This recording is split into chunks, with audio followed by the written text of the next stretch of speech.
आज बात करते हैं इतिहास के उस एक वॉर की जिसने एक पूरे साम्राज्य की नींव हिलाकर रख दी थी। ये कहानी है महाराणा प्रताप के शौर्य और उनके अटूट स्वाभिमान की। तो चलिए इस गाथा में जरा गहराई से उतरते हैं। और ये सिर्फ कोई कहावत नहीं है। नहीं, ये हल्दी घाटी के युद्ध का एक हैरत अंगेज सच है। जब महाराणा प्रताप ने अकबर के सबसे खूंखार योद्धा बहलोल खां का यही हश्र किया था। लेकिन सवाल ये उठता है कि इतनी भयानक मौत आखिर क्यों? मतलब किसी दुश्मन को मारने के लिए इतनी क्रूरता की क्या जरूरत थी? इसका जवाब पता है कहाँ है? युद्ध के मैदान में नहीं, बल्कि दो अलग अलग विचारधाराओं के टकराव में। इस कहानी को ठीक से समझने के लिए हमें उस दौर में वापस चलना होगा जब हिंदुस्तान की तकदीर दिल्ली से लिखी जा रही थी और दो बड़ी ताकतें एक दूसरे के आमने सामने खड़ी थीं। देखिए, एक तरफ तो था अकबर का विशाल मुगल साम्राज्य, जिसका एक ही मकसद था पूरे हिंदुस्तान को एक झंडे के नीचे लाना, चाहे संधि से हो या फिर तलवार के जोर पर। और दूसरी तरफ था मेवाड़ का स्वाभिमान, जो किसी भी कीमत पर अपनी आजादी का सौदा करने के लिए तैयार नहीं था। सोचिए, प्रताप ने अपनी ही आंखों से चित्तौड़ को जलते देखा था, अपने लोगों को कटते देखा था, और उसी दिन उन्होंने एक प्रतिज्ञा ली कि जब तक वो अपनी मातृभूमि को आज़ाद नहीं करा लेते तब तक वो किसी सन्यासी की तरह जिएंगे। कोई महल नहीं, कोई नरम बिस्तर नहीं। ये प्रण ही उनके जीवन का एकमात्र लक्ष्य बन गया था। अब देखिए, अकबर हमेशा जंग को आखिरी रास्ते की तरह देखता था। सो तलवार उठाने से पहले उसने प्रताप को मनाने की हर मुमकिन कोशिश की, कूटनीति का हर दांव खेला। 1572 से 73 के बीच एक के बाद एक 4 शांति दूत भेजे गए।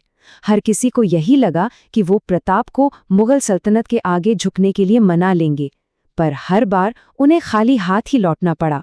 लेकिन बात तब बिगड़ी जब प्रताप ने आमेर के राजकुमार मानसिंह के साथ बैठकर खाना खाने से साफ मना कर दिया। अब ये सिर्फ एक इनकार नहीं था, ये एक सीधा, तीखा और व्यक्तिगत अपमान था। और बस मानसिंह का पारा चढ़ गया। गुस्से में उसने धमकी दी, जिस पर प्रताप ने शांति से कहा, जिस दिन आप आएंगे हम आपका स्वागत अपनी तलवारों से करेंगे। अब ये मामला सिर्फ सल्तनत का नहीं, बल्कि मानसिंह की अपनी इज्जत का बन गया था। तो अब बातचीत के सारे दरवाजे बंद हो चुके थे। अकबर ने जंग का ऐलान कर दिया, और इस जंग की कमांड किसे सौंपी? उसी अपमानित मानसिंह को। ये एक सोची समझी चाल थी, एक राजपूत को दूसरे राजपूत से लड़ाने की। मानसिंह कोई छोटी मोटी टुकड़ी लेकर नहीं निकला, वो निकला 80,000 से ज्यादा सैनिकों की एक विशाल सेना के साथ, एक ऐसी ताकत जिसे उस वक्त अजेय माना जाता था। और उनका सामना करने के लिए कौन था? महाराणा प्रताप। सिर्फ 20,000 सैनिकों के साथ, संख्या में 4 गुना कम, पर हौसले में कहीं ज्यादा। उनकी आंखों में अपनी जमीन के लिए मर मिटने का जज्बा था। और प्रताप की सेना की यही तो खासियत थी। देखिए, एक पठान हकीम खान सूर एक राजपूत राजा की आज़ादी के लिए लड़ रहा था। इससे साफ पता चलता है कि ये लड़ाई किसी धर्म की नहीं, बल्कि अपने स्वाभिमान और अपनी आज़ादी की थी। अब मुगल सेना के पास एक तुरुप का इक्का था, एक ऐसा योद्धा जिसका नाम ही खौफ की गारंटी था, बहलोल खान। उसे अकबर का अंतिम समाधान भी कहा जाता था, जिसे सिर्फ और सिर्फ प्रताप को पकड़ने या खत्म करने के लिए भेजा गया था। तो 18 जून 1576 की सुबह जैसे ही मुगल सेना उस संकरी घाटी में दाखिल हुई, प्रताप की योजना काम कर गई। पहाड़ों से तीरों की बारिश होने लगी, और हर हर महादेव के नारे के साथ राजपूतों ने ऐसा जबरदस्त हमला किया कि मुगल सेना के पैर उखड़ गए। और इसी उथल-पुथल के बीच जब मुगलों का हौसला टूट रहा था, तब उनका सबसे बेरहम योद्धा बहलोल खां लड़ाई का पासा पलटने के लिए आगे आया। बहलोल खान, जिसे अपनी ताकत का, अपने फौलादी कवच का पूरा घमंड था, वो सीधा प्रताप को ललकारने लगा।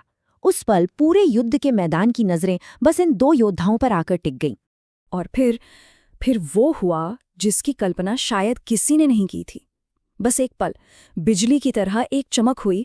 प्रताप ने अपनी भारी भरकम खांडा तलवार से सिर्फ एक वार किया। वो एक वार इतना शक्तिशाली और इतना सटीक था कि वो बहलोल खान के लोहे के हेलमेट, उसके सिर, उसके कवच, सबको चीरता हुआ उसके घोड़े तक को 2 हिस्सों में काट गया। पलक झपकते ही बहलोल खान अपने घोड़े समेत जमीन पर 2 टुकड़ों में पड़ा था।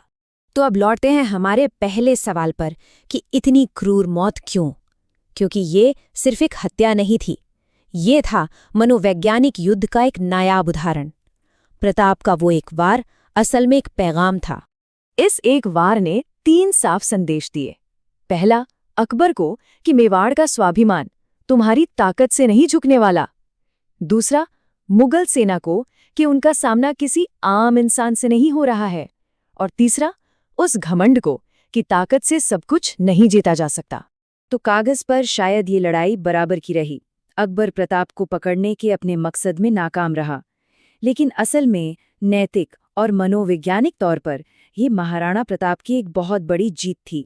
और कहानी यहीं खत्म नहीं होती। प्रताप ने पहाड़ों से अपना संघर्ष जारी रखा और धीरे धीरे गुरिल्ला युद्ध के जरिए चित्तौड़ और अजमेर को छोड़कर अपना लगभग सारा राज्य वापस जीत लिया।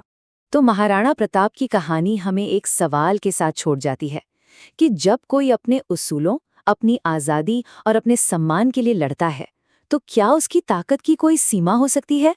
ये कहानी स्वाभिमान की एक अमर गाथा है।